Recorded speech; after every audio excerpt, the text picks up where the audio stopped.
तो हमें बहुत सावधानी से अपने जीवन को जीना है, साथ में अपने बच्चों को संस्कार देना है।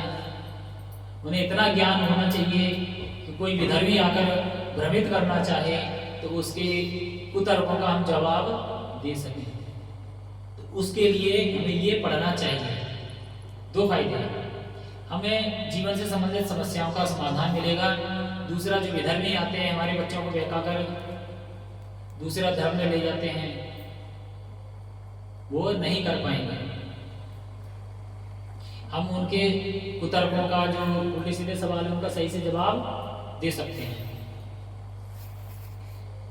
तो प्रभु जी कुछ कहना चाह रहे थे, आप बोल सकते हैं, क्या बताना है?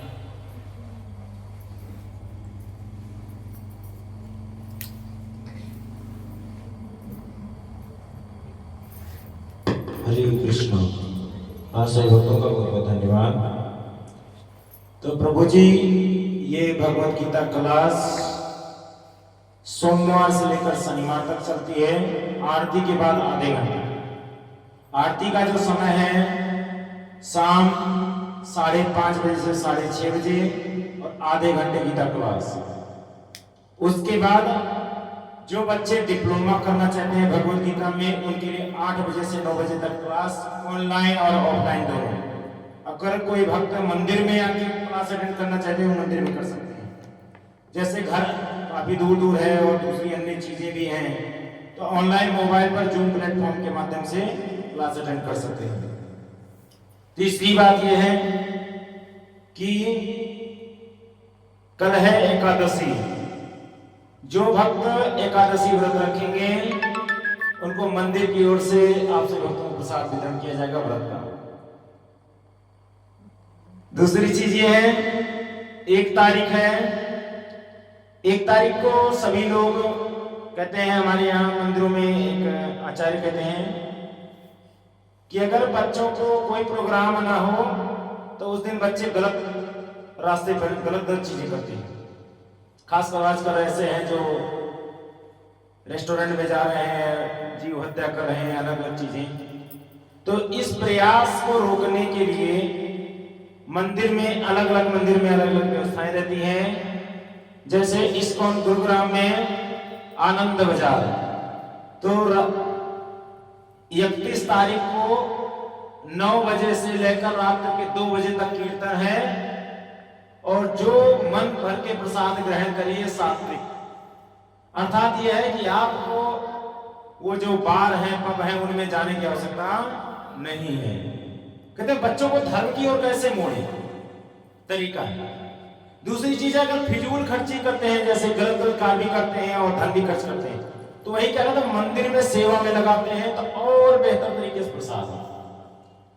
तो मंदिर में इसी उपलक्ष्य में 1 तारीख को एकादशी जिस दिन पारण रहेगा, उस दिन जो भक्त मंदिर में उपस्थित रहेंगे उनके लिए स्नैक्स प्रसादम। उसके बाद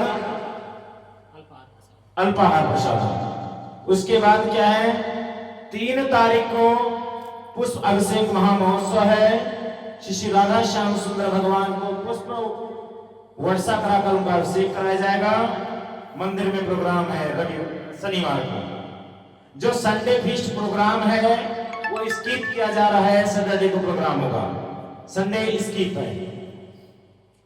तो अभी वैसे भी अगर जैसे भी प्रोग्राम आ गया, क्योंकि अभी मंदिर में दान की व्यवस्था उतनी नहीं है, तो जब दान की व्यवस्था अगर होती तो हमारे पास, तो हम शनिवार और रविवार दोनों करते। चूंकि हम 2 भक्त हैं यहाँ मंदिर में परमानेंट सेवा के रूप में, अगर कई भक्त होते तो हमें चीजें और आगे बढ़ा पाते। लेकिन फिलहाल शनिवार को जैसे पुष्प महाअभिषेक महोत्सव है जो वैष्णव कैलेंडर के अनुसार, तो हमें वो प्रोग्राम किया जाएगा। संडे को स्किप रहेगा। फिर उसके बाद अगला जो संडे आएगा 3 तारीख के बाद वाला, उसमें संडे को प्रोग्राम रहेगा। मंदिर से बराबर जुड़े रहें, सेवा का लाभ उठाते रहें। जो संडे प्रसादम है उसका डिस्ट्रीब्यूशन, उसका जो आरती का समय है सुबह शाम 4:30 बजे होती है भागवत कथा, और उसके बाद होती है 5:30 बजे से आरती। 6:30 बजे के बाद होता है प्रसादम, जिसको साधारण भाषा में बोले तो भंडारा। तो ये प्रक्रिया प्रत्येक रविवार को सुनिश्चित रहती है। बीच में एकादशी रहता है, एकादशी के लिए भक्तों के लिए प्रसाद की व्यवस्था भी रहती है और कुछ अन्य प्रोग्राम आते रहते हैं, तो उसके बारे में सभी भक्तों को नोटिफिकेशन जारी किया जाता है। तो आप सभी भक्त तन मन धन से सेवा करते रहें, दान देते रहें, कथा सुनते रहें, प्रसादम खाते रहें और अपने बच्चों को धर्म से जोड़े, भगवान से जोड़े और एक स्वस्थ परिवार, स्वस्थ समाज का निर्माण करें, जिससे घर में जो है कलह कम हो, घर में प्रेम से सभी रहें, धन वृद्धि हो, सभी प्रकार के सुख संभव हो। तो इसी के साथ अपनी वाणी को विराम देंगे। कल प्रसादम व्यवस्था है। जो भक्त पिछली बार इन्विटेशन नहीं मिला था, उनकी कंप्लेन थी कि प्रभु जी हमें सेवा के लिए बुलाया ही नहीं, तो अब की बार हम पहले से नोटिस दे रहे हैं कि आप सभी भक्त जो सेवा करना चाहते हैं प्रसादम बनाने में, वो टाइम पर आ जाए। और सैटरडे नहीं, सिर्फ कल नहीं, 1 तारीख को भी और 3 तारीख को भी समय है आप सभी भक्तों के पास। आप आइए, प्रेम से भगवान की सेवा में सहयोग करें, भक्ति का मार्ग उन्नत करें, अपने जीवन को सुखी करें। शिक्षा अपनी वाणी को विराम देंगे। बोलो श्री राम गोपाल की, बोलो श्री राधा माधव बिहारी की, बोलो श्याम रामचंद्र की, बोलो सभी वैष्णव भक्तन की। हरे कृष्ण। सभी भक्तों को बहुत बहुत धन्यवाद। नारायण